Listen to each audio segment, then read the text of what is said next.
오토바이 소음, 가해자 할머니의 기묘한 반응. 하루 몇 마리, 당신만을 생각합니다. 오직 당신만을 향하여 말을 하고, 오직 당신만을 향하여 행동합니다. 가해자.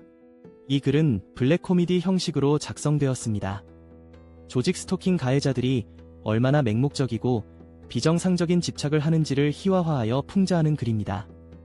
피해자는 관심조차 없는데 가해자들은 마치 연인을 잃은 듯한 태도로 미친 듯이 집착하며 의미 없는 행동을 반복합니다. 이들의 황당한 행동을 지켜보며 통쾌하게 비웃어주세요. 조직 스토킹은 단순한 괴롭힘이 아닙니다.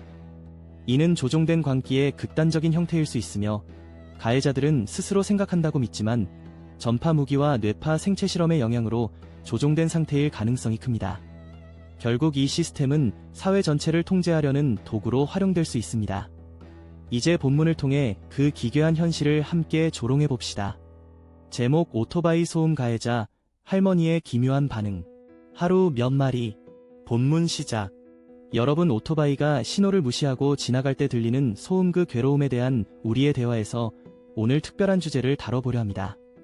여러분의 귀에는 그 소음이 어떤 모습으로 다가오나요?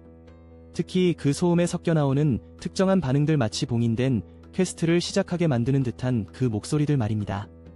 가해자들의 우스꽝스러운 행동들, 혹은 그들의 찌질함을 스스로 자각하지 못하는 모습들이 우리 일상에 얼마나 기괴한 영향을 미치는지 들여다보죠. 하루가 멀다 하고 오토바이가 지나갈 때마다 들리는 욕, 이게 과연 하루 몇 마리인지요? 속삭임으로 찌질이들이 멀리서 갑자기 외치고 도망가면 마치 우리의 사랑은 특별해 라고 외치는 연인처럼 그 나름의 채팅을 틀어놓습니다. 마치 성령이 그들에게 나타난 것처럼 공사장 인부가 공사 소음에 섞인 잡담으로 괴롭히는 장면은 우리를 웃음 짓게 만듭니다.